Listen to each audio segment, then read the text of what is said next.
So today we'll talk about the social stock exchange of especially focusing on the stock exchange of India.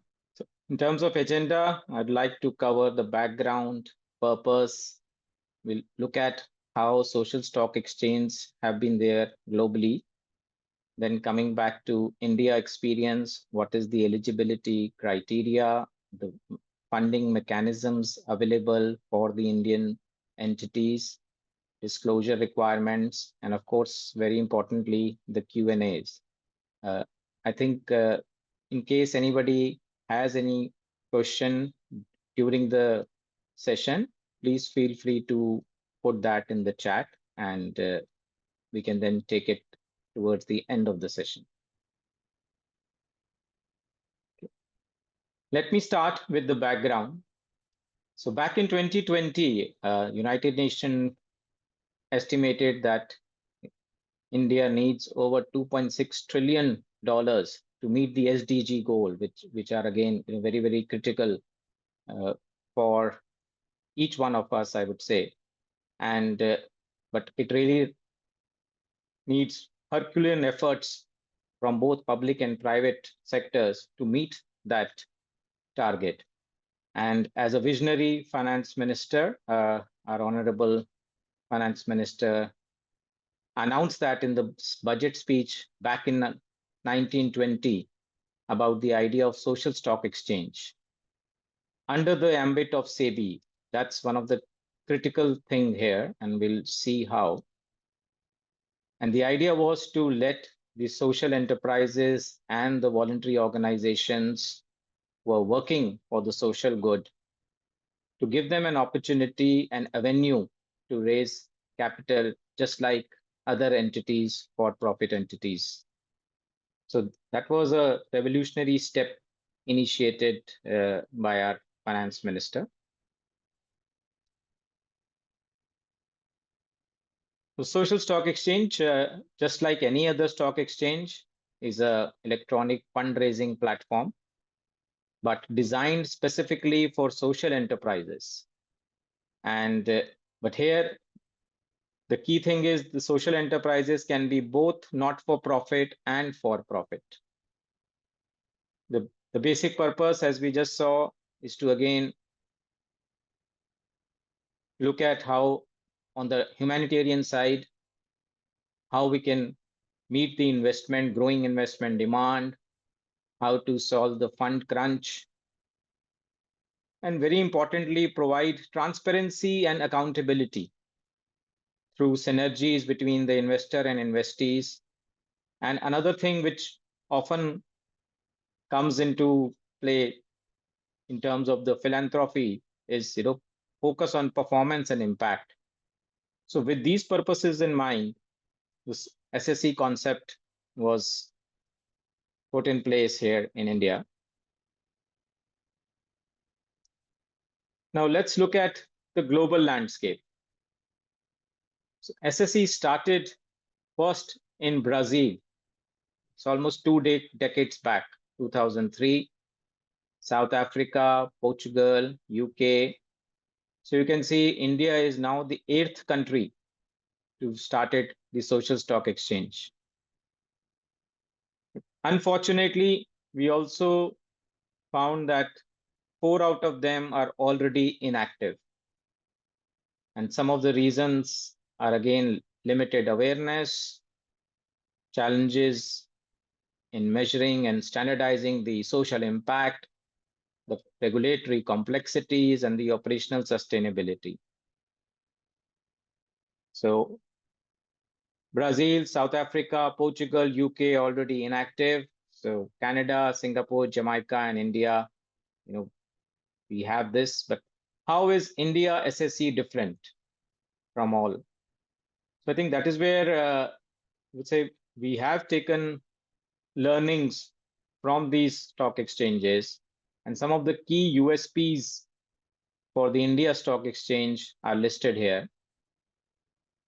First and foremost, as I hinted earlier, this comes under SEBI, which really gives it a strong institutional backing. That's one of the key USP for SSE in India. In most of the other countries, there was no, it was basically managed by non-government institutions. But here we can appreciate the intent and seriousness of the government that they have brought this under SEBI, which also manages other for-profit stock exchanges like BSE and NSE. So that really gives a lot of strong institutional backing to the India SSE. In terms of the fundraising option, we have a concept called zero coupon, zero principal.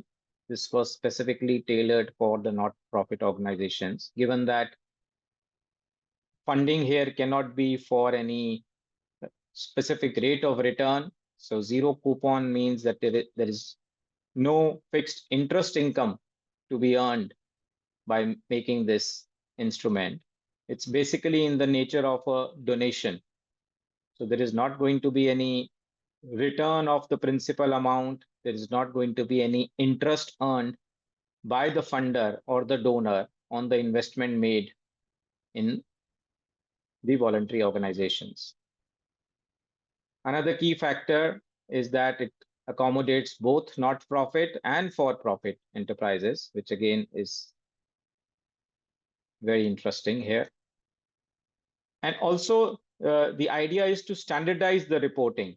I think those in the sector can understand and appreciate that many times donors, funders have their own specific customized reporting requirements, which could be quite onerous and cumbersome for the organizations. One of the idea is to let's have a standard reporting whereby all the funders and donors could really relate to that and not insist on specific customized reporting from the entity. So that the idea is the core purpose is how we can work for the broader community, for humanitarian efforts. So the more and more focus should be on the project work and how the reporting and other requirements could be standardized and made less complex. And another key highlight is that both NSE and BSE have already incorporated the social stock exchange within their limits. So that's also something which really enhances the credibility and legitimacy for the social stock exchange, that both NSE and BSE already recognizes the same, and this is included in their ecosystem. So as we saw that some of the other geographies, the exchanges became inactive, and there were specific reasons for those. So here in India, we have taken into account those things and really tried to give a strong institutional backing to the exchange by the exchange for all the entities here. Now let's look at the journey. So this was announced back in 2019. A lot of action started immediately. There was a working group constituted. The SEBI group, in fact, was ready with the report back in June 2020. Then a technical group was constituted. They also turned it around pretty quickly. The instrument zero coupon, zero principal was adopted. And July 2022, SEBI notified this already. And as we saw, both NSE and BSE also have got this under their ecosystem now. So it's been, it seems long, but given the fact that it was one of its kind and a very, very pioneering concept, I think a lot of work went behind this. A lot of people contributed towards this. I was also, as part of indirect group, was able to also look at the work which was going on and made my own small contributions towards the various inputs and feedbacks during this entire process. So it was quite a interesting and exciting journey where every stakeholder put in their thoughts. And what the idea was to how to make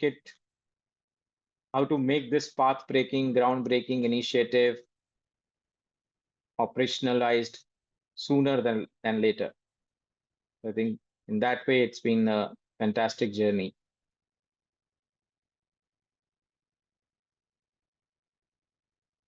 Some of the key benefits, it gives diversified funding opportunity, enhanced visibility, and of course, builds a lot of credibility for the institutions.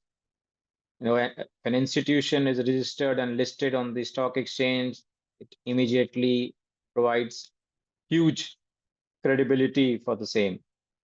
So earlier, this was one of the issue where it was very difficult to distinguish between the different social enterprises.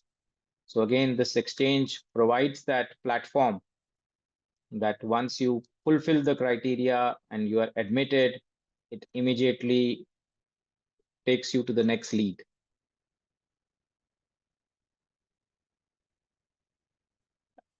But of course, there are checks and balances on this journey. There are certain requirements, eligibility criteria specified by SEBI, because you need to ensure that there is proper process fitment requirement. So we can see, as a first step, it's very, very important to see if you are fit for the same. That means you need to review the eligibility and the documents requirement, and then of course check the alignment of all the relevant stakeholders. So these are some checks and balances also to ensure that serious players are involved, and they also, both ways as they collaborate with the exchange. It's not that anybody can just go and register themselves, because it listing on the exchange, registering on the same, provides that credibility to the institution. So along with that, there are the necessary checks and balances which are required.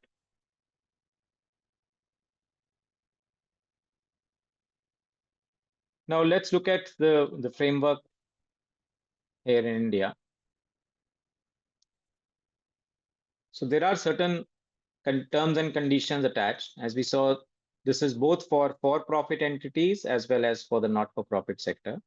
But under the for-profit entity, Section 8 companies are not allowed.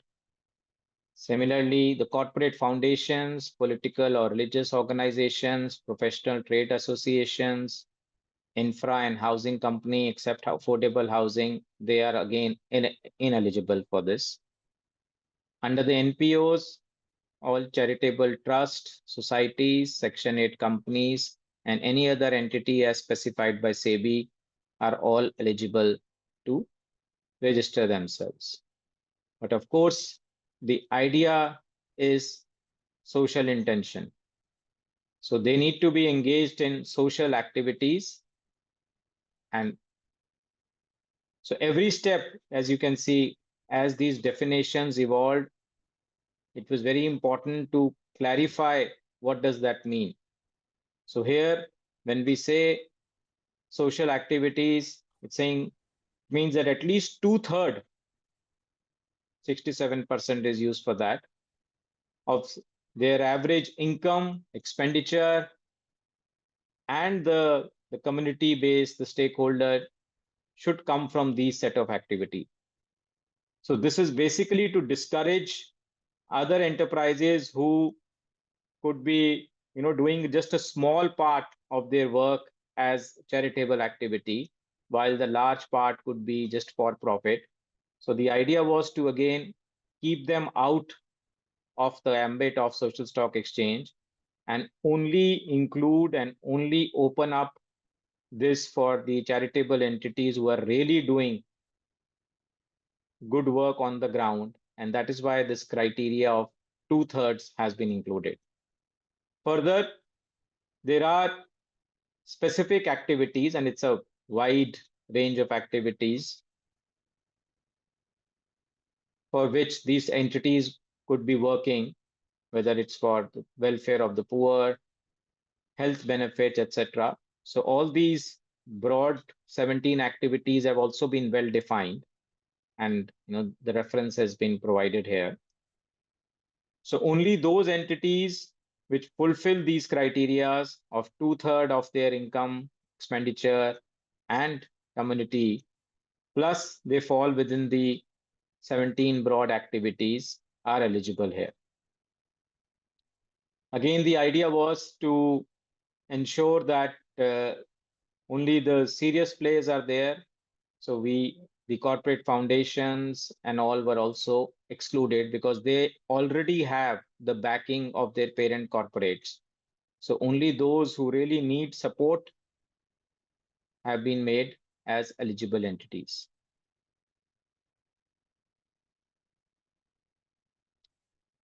Now coming to the permitted modes of fundraising. So there are these various modes of fundraising which have been set up. However, this is still under evolving stage. But one specific funding avenue, which is this zero coupon, zero principal bond, currently that is the most accessible and available option. Over a period of time, we expect more of these other avenues to also, the rules and regulations get finalized and more such opportunities open up for the enterprises. So what is zero coupon, zero bond? So again, no coupon payment, no principal repayment. It's only used for eligible social activities. So here again, the idea is not to make money. The funder will be providing the funds for specific social activities, and hence the issuer needs to give a detailed document mentioning what are the projects involved, for what these funds will be utilized. And the minimum fund issue size for this is currently INR 5 million. This was much higher earlier at 10 million, but SEBI is again reviewing this to make it more and more accessible so that more and more entities can utilize this scheme. So they reduce the minimum requirements. The minimum application size also has been brought down to 10,000. And there are again discussions going on to bring it further down. However, at the same time, a minimum subscription of 75% is ensured, which again correlates to the other exchanges also, so that it should not happen that the project does not get adequate funding and then it could not meet its objective. So it's really important that 75% of subscription is received for the issue to be called a successful issue.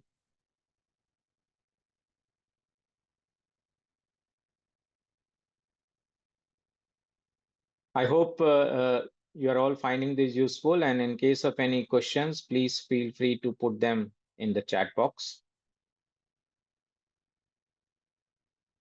Next, we look at again minimum requirements. As charitable entities, we have to ensure that all 12A and 80G requirements are there. The PAN is,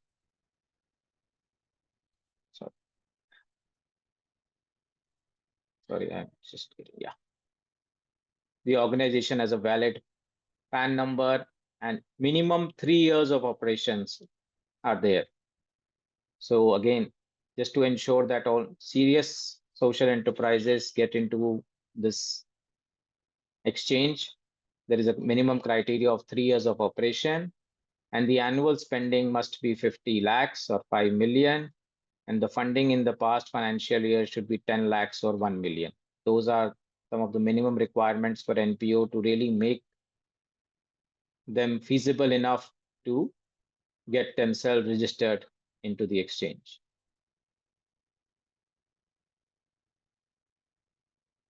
But again, as we know, one of the flip side of going public is the disclosures. So there are set of minimum disclosures, annual disclosures, which are required to ensure full transparency. So from an NPO's point of view, there has to be complete disclosures around vision, their target segment, the strategy, how are they governed, the management, operations, finance, compliance, almost everything needs to be properly in place, because as you are getting into a public exchange, it's very important that all the critical governance frameworks are in place for the entity. And then as the entity carries out its projects, it gets fundings from donors, all those disclosures are also very much required.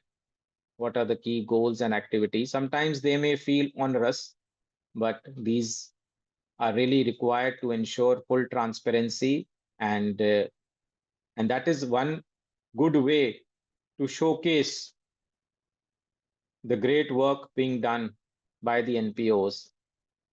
It's just about putting it in a more organized way so that the broader donor community can appreciate the seriousness, credibility, and transparency.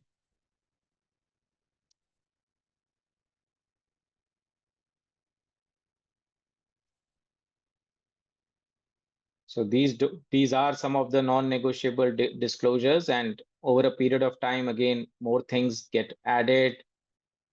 But it's very important for any NPO who's planning to go and get themselves registered that they should start working on some of these aspects so as to make a strong governance system, strong policies, procedures, policy manuals should be in place, whether it's a financial policy or the governance policy, the approval matrices. It's very important to have a good, strong internal management system in place before looking to get yourself registered in the exchange.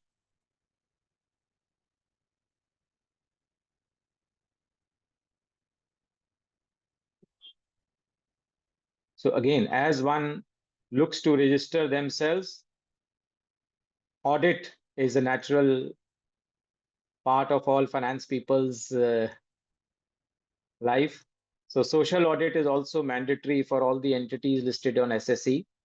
And here also social auditor needs to be an individual or an organization under the ICAI, the Institute of Chartered Accountants of India, or any other agency as specified by the board.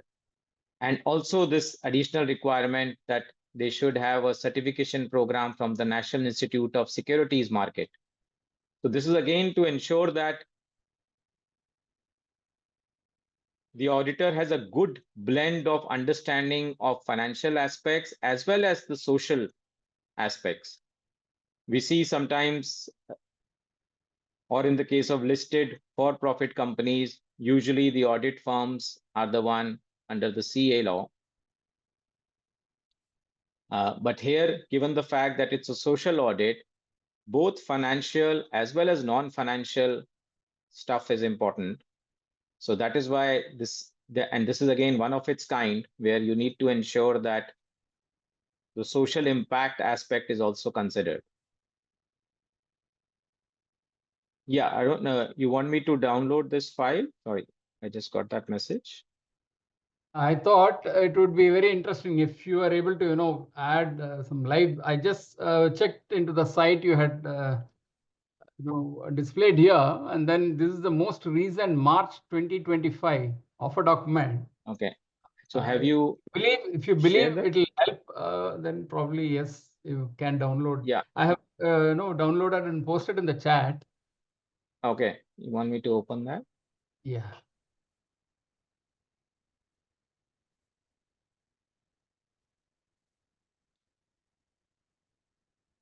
No, I think I need to first download this, or Yeah, I think you need to.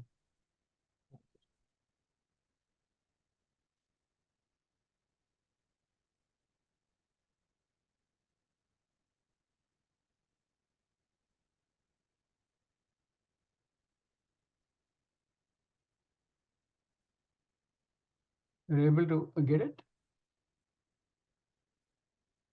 See that.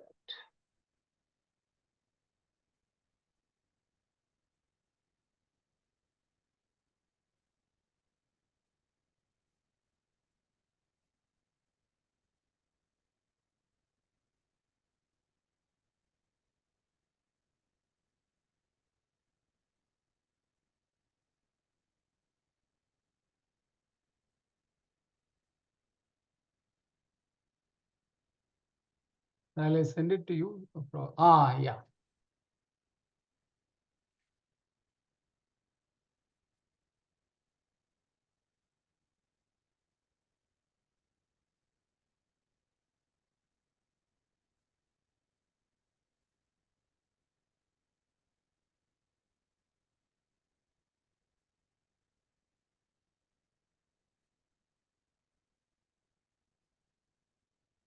Yeah, just a minute. I've got it now. Just opening.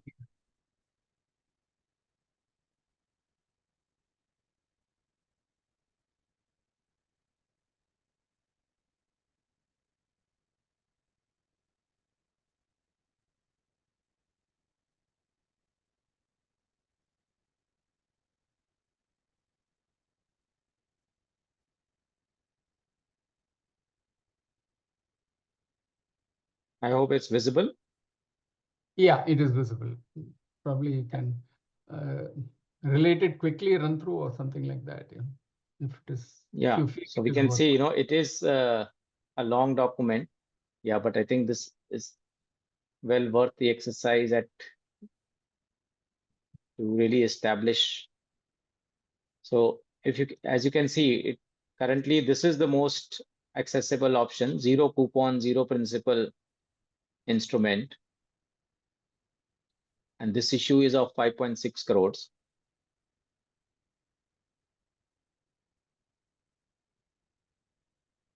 Probably we can just look at some of the contents here, in the interest of time.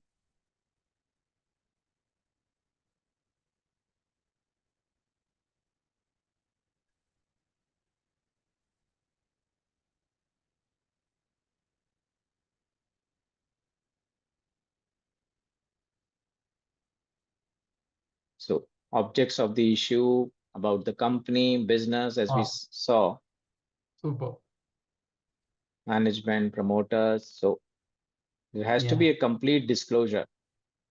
And that is why I said a lot of homework is required. We cannot just really, start this process immediately. A lot of internal homework is required yeah. because of the disclosure requirements.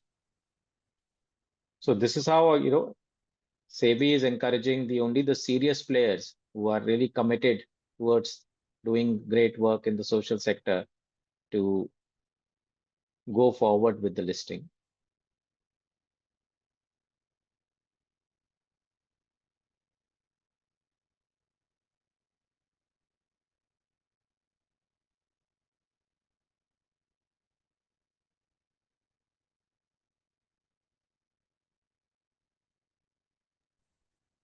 I think So a lot probably of we can, material.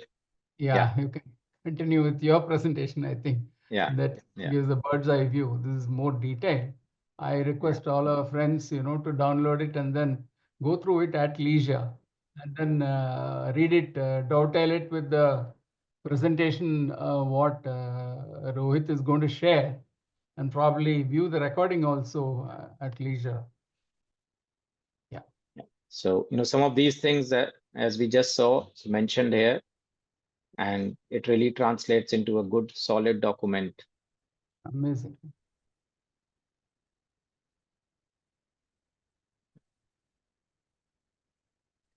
So this would be basically my last slide, in terms of what are the developments. So back in 23, we had Unnati as the first entity to list on the social stock exchange. I don't know if Wow. anybody from Unnati is here in the audience.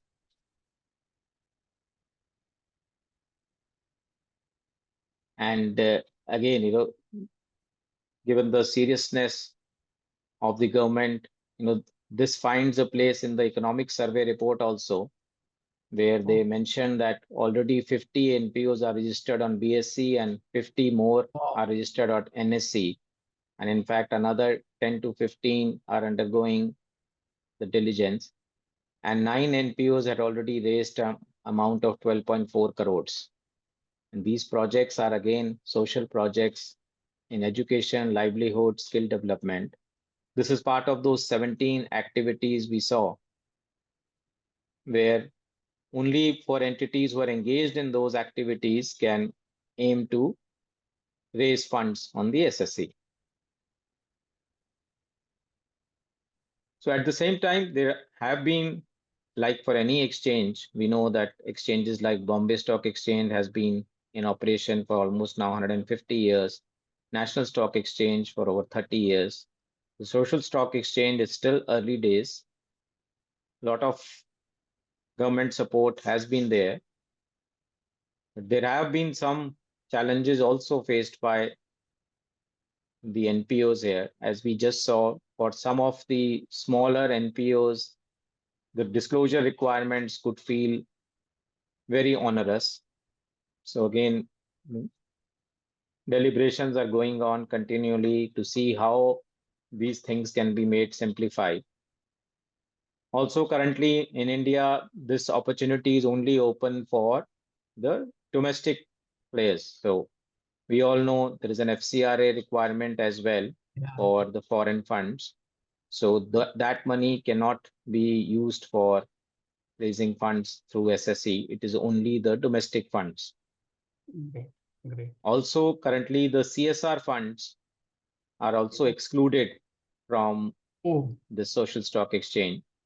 And that also sometimes really, impacts because the companies feel that they can give the CSR funds directly to the social enterprise and not really wait for them to be registered on the stock exchange.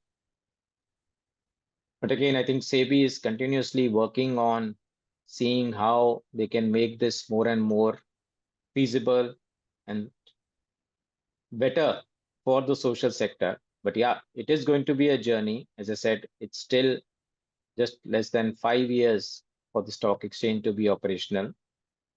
But it has good solid backing from the government side. Over a period of time, we really look to solidify the exchange.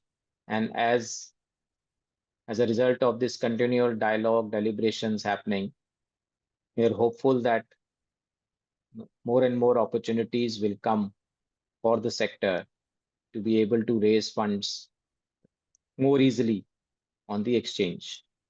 So I've also given some references. You can see a guidebook is already prepared and available on the Bombay Stock Exchange. Probably I can just...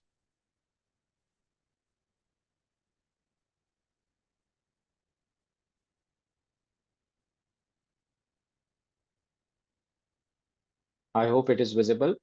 So this is a this is a complete step-by-step guide.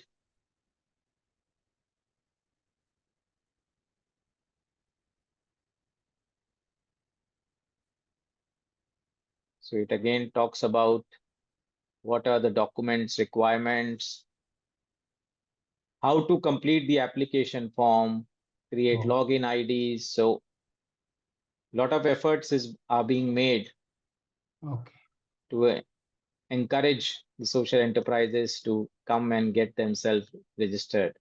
So again, over 100-page document is available, and I'm sure you all will find this useful. Yeah. It really breaks down everything in detail. Oh, amazing, amazing.